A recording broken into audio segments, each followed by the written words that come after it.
Hi, I'm Torian Barber. Welcome to today's Anaphylaxis Community Experts broadcast of Food Allergies and Anaphylaxis at School, Real-World Solutions. This program is offered in partnership with the Allergy and Asthma Network, Mothers of Asthmatics, and the American College of Allergy, Asthma, and Immunology. Today's program is supported by Day Pharma. Food allergies and anaphylaxis are on the rise, as are debates about peanut-free schools, peanut-free baseball parks, and even peanut-free airplanes. But is it possible or medically effective to isolate food allergic children from killer proteins by placing them inside a bubble? To help steer this debate with realistic expectations and evidence-based solutions is today's moderator, Dr. Dana Wallace, President of the American College of Allergy, Asthma, and Immunology. Dana? Thank you, Torian. Good afternoon and welcome to Food Allergies and Anaphylaxis at School, Real-World Solutions.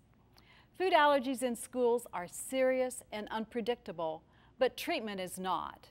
To help us shed light on real-world solutions, please welcome our panel of experts. Dr. Jean Cash, Associate Professor of Psychology at the Center of Psychological Studies at Nova Southeastern University in Fort Lauderdale. Juanita Smith, an RN and nurse manager for the Chicago Public School System.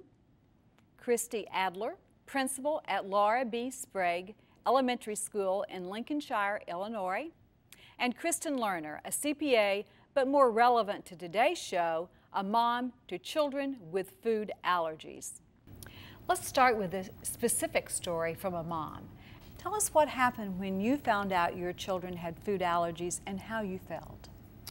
Well, I had been breastfeeding my daughter for 6 months and we were just starting to introduce solid food, and I was trying to feed her yogurt and she got hives, a red rash around her mouth, and I wondered what it was. And when it happened again, ultimately we took her to the doctor and they referred us to the allergist. They did testing and the doctor, I remember quite nonchalantly, was like, well, yeah, she's allergic to dairy and eggs and tree nuts and you just gotta avoid eating them. Make sure she just doesn't eat them. And I'm like, what?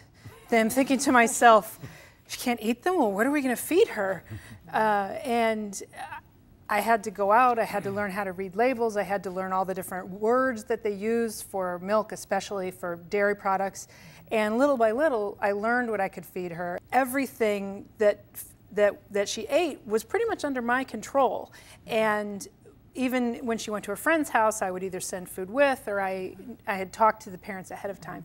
But when you send them to school, suddenly there's this it's a whole nother world. And I remember when she started preschool at the parent meeting, raising my hand and saying, my daughter has a dairy allergy, and would you please not send milk with your kids in their snack? And if you're gonna send something to eat that's for a treat for everyone, let me know what it is so that I can give my daughter something else. And all the moms just turning around and looking at me like I had two heads. What? And I'm like, but she's allergic and I don't want anything to happen to her. And I had a lot of anxiety sending her to school. It's a lot less now because she's 9. She can read labels for herself, and I've been dealing with it for so long now. I'm fine with it now, but it was really hard to send her to school initially. Juanita, tell us a little bit about how allergies and epinephrine are handled in the Chicago school system. Well, currently we have a form that we're using for early identification of students with food allergic reactions or allergens, and we ask that the parent and the physician collaborate to complete this form and return it to the school nurse as soon as possible. Once it's returned to the school nurse, a core team is to meet and develop a plan for the student. This team can include, but is not limited to, the school nurse, the school psychologist, the social worker, the principal of the school, the child's teacher, and of course the parent. Once that team meets, and then they will better identify the needs of the child and what type of accommodations need to be put forth in a 504 plan or an individual educational plan for the student. Regarding medications, we do require consent forms for medications, and we do require that each student has their own epinephrine auto-injector. However, there was a new law passed recently and signed by our governor on August 16th that epinephrine auto-injectors will be kept in the schools, will be unlabeled, and will be there to be will be used for any student that exhibits any signs of anaphylaxis. Wow, that's great. Yes, yes. That's wonderful. Yeah. I think all states should pass a law like that. Absolutely. So I'm very excited about that, and we'll see as far as what benefits will derive from this new law, but actually I think it'll save a lot of lives.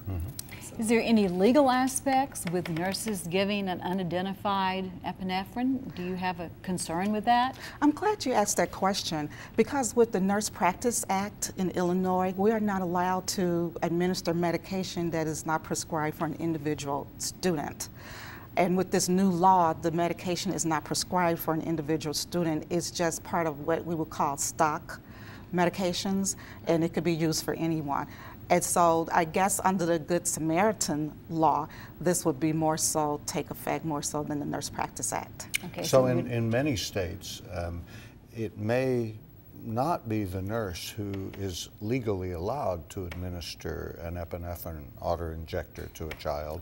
It might have to be some other person in the school, right? That is a good point, and I agree with you 100%, unless there are some changes to the Illinois Nurse Practice Act.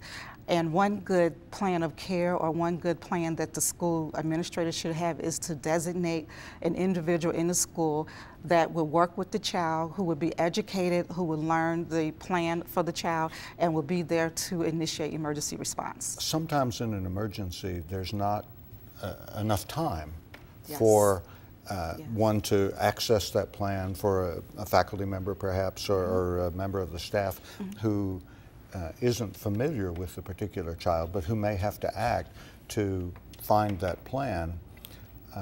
Do schools have a general plan for emergencies that would apply in all of those situations, and then, of course, as time permits, go to the individual plan? Yes, currently the food allergy management policy that was adopted by Chicago Public Schools on January 26th of this year incorporates three main components. The first component is early recognition and treatment of any signs and symptoms.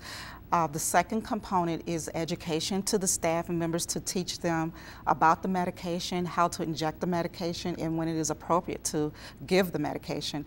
And the third component is emergency response. Each school is mandatory that they develop an emergency response plan, and this plan should include treatment for students with allergies. One of the key issues that school principals face is how to deal with peanut-free tables or peanut-free zones. Christy, how would you handle this as a school principal? It's absolutely something that we have had to handle and address for many years.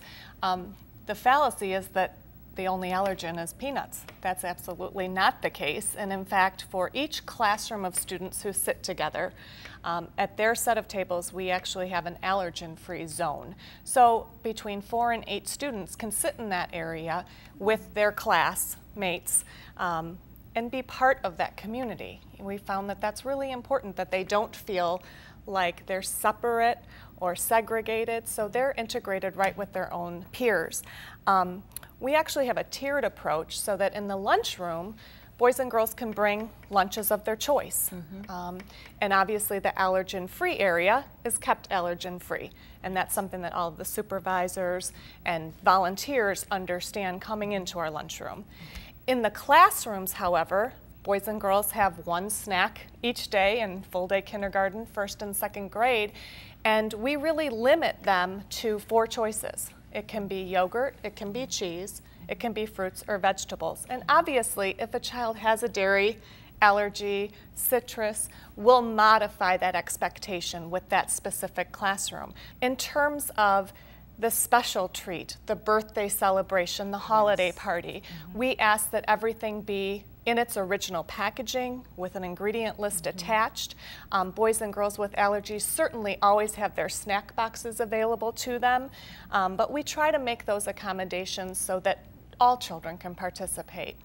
We do, of course, in a K-2 building have curriculum-related food activities. Yes. And when we do some cooking in a classroom, we give our parents about a week to 10 days notice that that cooking experience is going to happen. And we explain to them what the ingredients are, how we expect that it will play out, and certainly parents of children with allergies sign off on the plan that they can fully participate, or we work with them to accommodate so that we understand their level of participation. Let me pose a very controversial issue.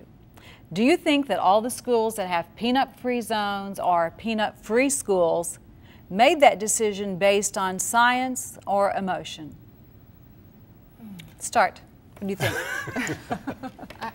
In my role as a principal, I will tell you, sitting at individual health care plan meetings, sitting across the table from parents who are obviously passionate about and worried about their children's health, it's hard not to want to do whatever those parents ask in order to keep their children safe.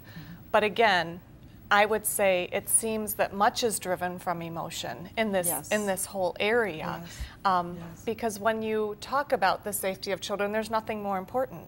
You want those children to be healthy, to feel a part of the environment, and there is something that can really hurt them. And so it's hard not to just do everything like eliminate, and yet it's not realistic. So, and isn't. what's the science? Does it work? Juanita? Well, I must confess that I disagree with the peanut-free zones or peanut-free school, because I think that it's unfair to the unaffected students or the non-food allergic student.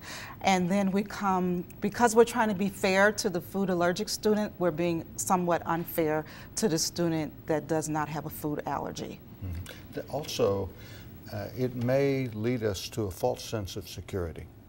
If you think that you have a peanut-free school or a peanut-free zone, there's a high probability that that really isn't the case, at least Yes. not all the time, every Yes. day, I mean, if every you school believe that, day. maybe you wouldn't even need to carry epinephrine. You just And leave it home that because it's a wouldn't be a good peanut-free idea zone. at all. No, I think Dr. Cash is very correct. He hit the nail on the head when there's a false sense of security. Right. Yes. I would say I don't agree. As a school principal responsible for 500 students, I don't agree with the peanut-free approach. You know, Absolutely. I think Right. that the complacency may come on the part of staff to Yes. feel like this isn't something we have to worry about because this allergen isn't around. I Right. think that's where the complacency might fall. Right. However, you know, when we unroll our plan, there's always the question, are you saying that my child can't bring peanut products? He or she's a Yes. vegetarian. Yes. Our ethnicity, you know, Yes. requires that we Yes, eat certain yes. foods. It opened doors and for it- even more accommodations Right. from other students, and Right. before you know it, the whole school is out of control. But you can make the argument, but peanuts and tree nuts, peanuts alone account for approximately 2/3 of anaphylaxis-related deaths. And peanuts and tree nuts together are over 90% of the anaphylaxis-related deaths. So there's a strong case to be made that you can have restrictions around those two food allergens without starting down that slippery slope of other food allergens. I would never ask that dairy be restricted in a school. That would be ridiculous. It's not healthy. There's a study that shows, there's been some studies done that show when you affect a restriction on peanuts in a school, it will reduce the amount of peanut protein, of the protein in that school by approximately 90%.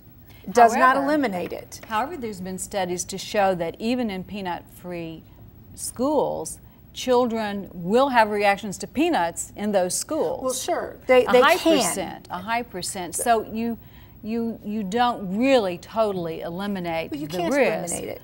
And it's usually their friend gave them something. Because again, we talked earlier about the fact that skin contact is unlikely to create any serious reaction. Maybe some hives, I'll give you that, but there have not been any noted fatalities from contact with. And again, usually it's the peanut husk, it's the inhalation, and there has to be excessive exposure for inhalation to have a problem. Let me play devil's advocate here, though.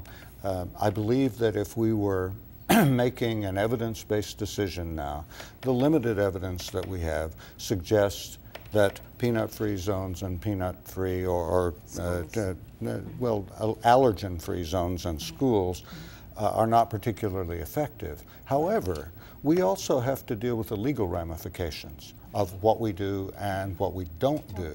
And those many times are not the same.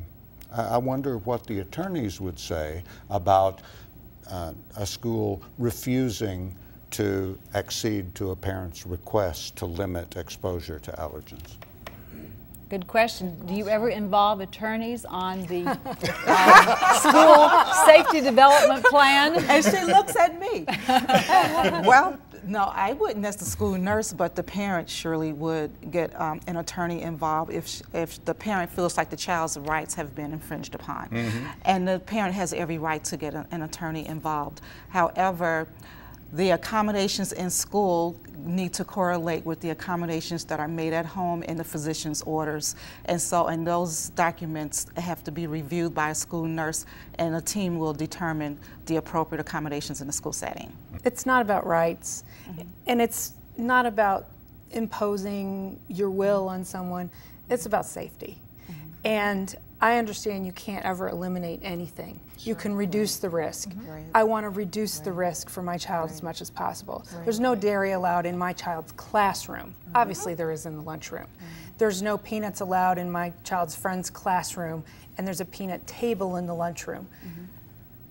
But they all have their auto injectors available.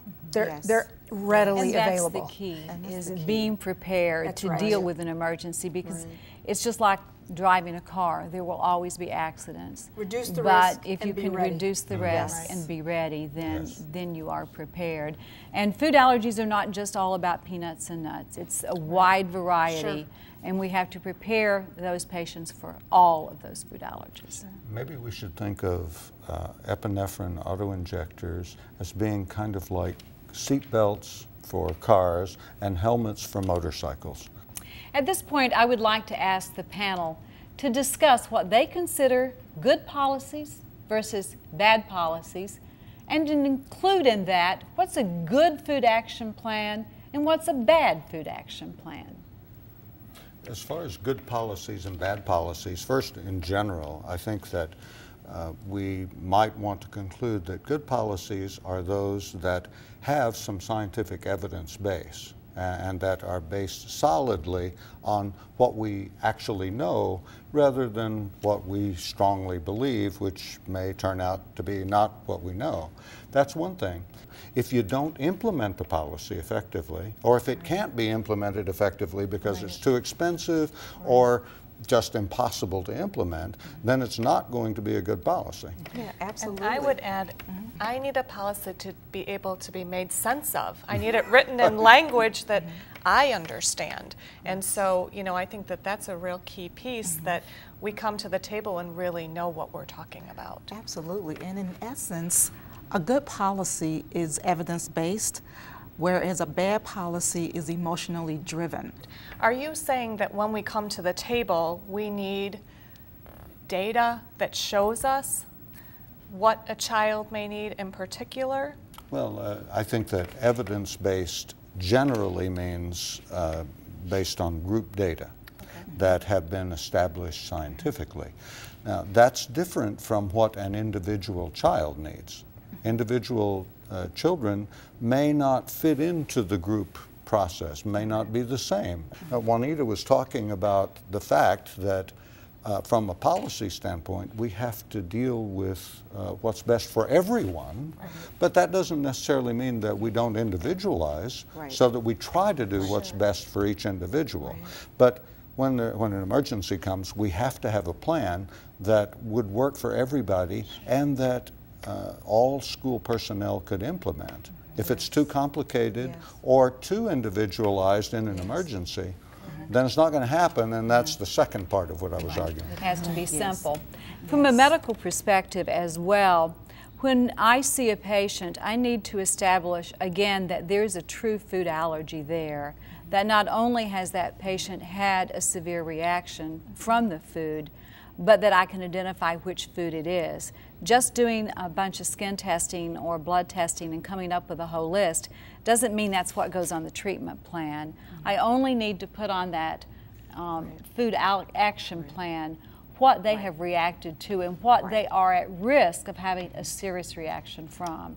If I list everything, number one, no one's going to pay any attention to it. Number two, it doesn't have any meaning because we don't really know if that person would have a reaction or not, because either they have never tried it or it's a false reading, and we don't want to deliver that message. It is a very difficult question determining when to administer epinephrine. And that is an issue that we face all the time. Is it based on what could potentially happen to that child once they start with symptoms? Is it based solely on what's happened the last time? We know that a previous reaction is no indication of how bad the next one's going to be.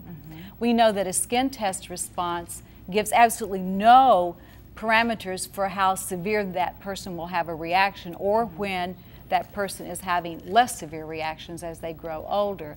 So again, there is an issue there with evidence, and we can only go so far. Dana, let me give you a perfect example. When we took my son in for testing, after he had his incident with the cookie at the park, the doctor came back and said, oh, he's allergic to peanuts, because he had scratched positive for peanuts and he got a big welt. And I laughed. I said, he's not allergic to peanuts. Because he eats it. He's been eating peanut butter sandwiches and peanuts for that was right. since he's been a child, and the doctor seemed surprised. He said, really? I said, yes. And he said, well, then keep feeding it to him, because you certainly don't want it to develop into a full-blown allergy. And that's a very important point, and that is we cannot use a skin test to diagnose food allergy. It takes a history, a reliable history, consistent, and sensitivity or positive prick test. I'd like to now turn to our psychologist, Gene Cash, and I want him to tell us a little bit about what effect this has on the child and what he recommends that we do to have a wholesome, healthy mental attitude about food allergies. There are really critical challenges that kids face that we as adults need to understand. One of those challenges is the learning challenge. Kids who are food allergic have to learn things that other kids don't have to learn, a whole set of new rules for them. One set of rules is how to avoid the foods, how to recognize and to avoid the foods to which they're allergic. A second set of rules that they have to learn is what to do, what their role is in the case of emergency. And very often that includes how to utilize an epinephrine autoinjector. Then they have to have good, what psychologists call executive function, meaning that they have to be able to plan and to control their impulses. There are many kids who are not good at that. They may not be good at it because they have attention deficit hyperactivity disorder, or they may not be good at it because those executive functions just haven't developed or haven't matured yet in those kids, and that makes it particularly difficult for certain kids. You know, there's some kids who, at the same age level, have better executive functions and therefore better impulse control than others. A third thing that kids have to learn is that other people may not be consistently reliable in doing things for them. Other students may not be very kind to them or very consistent in helping them to avoid foods. Even sometimes teachers and school personnel may not be consistently reliable, and so they have to learn how to take personal responsibility for their own health care. There's one key issue that I would like for all of us to nail today before we leave, and that is epinephrine. When do we give it? How do we make the decision? How do we give it? And how much do we give? Who wants to be first? Well, I'll start. I often do. And I think that any school action plan should start with epinephrine if you suspect an anaphylactic reaction. And here's the reason, my reasoning behind it. I know that there are a lot of data that indicate that epinephrine administered early and often, if necessary, saves lives. We're either going to overtreat or undertreat. Which is worse? Anita?